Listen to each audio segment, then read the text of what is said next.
আমি শুধু এটুকু বলার জন্য, আমি সারাদিনে যত মিটিং করি, এ পর্যন্ত যত মিটিং করে এসেছি, সবচেয়ে বেশি আনন্দ পাই যখন আপনাদের সঙ্গে এরকম বসার সুযোগ পাই, আলাপ করার সুযোগ পাই। কারণ এখানেই সবাই মিলে বাংলাদেশের প্রকৃত ভবিষ্যৎ রচনা করা হচ্ছে। এটা আমাকে শিহরণ জাগায় যে এরকম একটা কাজে আমি জড়িত হতে পেরেছি, নিজেকে যুক্ত করতে পেরেছি। শুধু আপনাদের কথা শোনার জন্য, এটা কিভাবে আপনারা গাইড করবেন, কোথায় নিয়ে যাবেন। আমাদের উপর দায়িত্ব দেওয়া হয়েছিল সংস্কার করার জন্য। আমরা ঠিক বুঝতে পারছিলাম না কোথায় দিয়ে শুরু করি। তো প্রথমেই আলাপের মধ্যে নানা প্রসঙ্গে ঠিক হলো যে আমরা কিছু কমিশন করে দিই, যেগুলো দ্বারা কর্তৃপক্ষে ভেতরে গিয়ে জিনিসটা তৈরি করবে। তো এটা দীর্ঘ প্রক্রিয়া, লোক জোগাড় করা ইত্যাদি। শেষ পর্যন্ত আমরা কমিশন করলাম, প্রথম 6টা কমিশন, পরবর্তীতে আরো 6টা। তো তাদেরকে 90 দিন আমরা সময় দিয়েছিলাম দ্রুত গতিতে কাজ করার জন্য।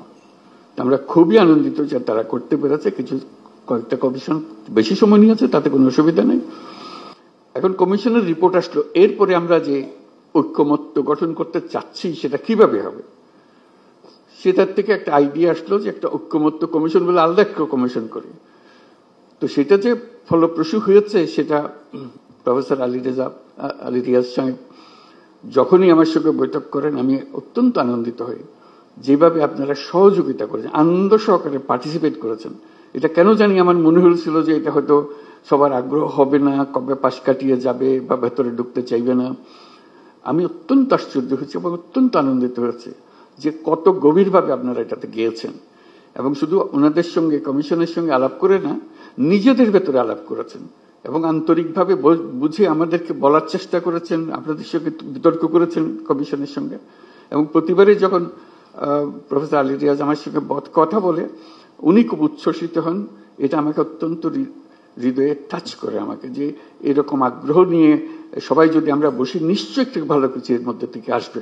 তো আজকে প্রথম পর্ব শেষ হলো, তো সেটা মহানন্দের দিন যেটা আমরা করেছি। দ্বিতীয় পর্বে, প্রথম পর্বে আমরা কি করলাম, এটা যত কিছু ইস্যুজ আছে, যত কিছু রিকমেন্ডেশন, সুপারিশ আছে, তার মধ্যে কিভাবে আমরা একমত হলাম, কারা কোনটাতে একমত হলো, সব মিলিয়ে শেষ পর্যন্ত আমরা জুলাই সনদ করব।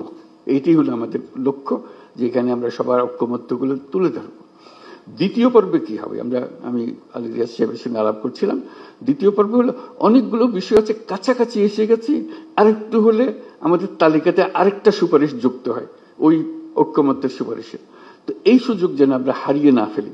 এই দ্বিতীয় পর্বের আমি যদ্দূর বুঝছি, প্রফেসর আলী রিয়াজ তার ব্যাখ্যা করবেন যে এই আলাপটা নিয়ে যেটুকু তফাৎ ছিল, দূরত্ব ছিল, সেই দূরত্বকে গুছিয়ে এনে যাতে আমাদের জুলাই সনদে বর্তমানে যতগুলো ঐক্যমতের বিষয় আছে তার মধ্যে যে আরো কিছু যোগ করতে পারে, দেখতে সুন্দর লাগবে, জাতীয় একটা সনদ হলো, অনেকগুলো বিষয়ে আমরা একমত হইতে পেরেছি, জাতি হিসেবে আমরা গর্বিত জাতি হিসেবে দাঁড়াতে পারে যে আমরা তো এরকম বিভক্তিকরণের প্রক্রিয়ার মধ্যে রাজনীতি সৃষ্টি করিনি। আমরা সৃষ্টি করছি ঐক্যবদ্ধ হওয়ার জন্য, দেশের উন্নতির জন্য, দেশের মঙ্গলের জন্য। আজকে সেই সবাই উপস্থিত থাকতে পারে, আমি নিজেকে সৌভাগ্যবান মনে করছি। আশা করি আমরা সেই পর্বে ঢুকতে পারবো এবং সেই পর্বে অত্যন্ত চমৎকার একটা জুলাই সনদ আমরা তৈরি করতে পারবো। সবাইকে ধন্যবাদ। For more updates, follow us on Facebook, subscribe our YouTube channel, get the latest update on www.daily-sun.com.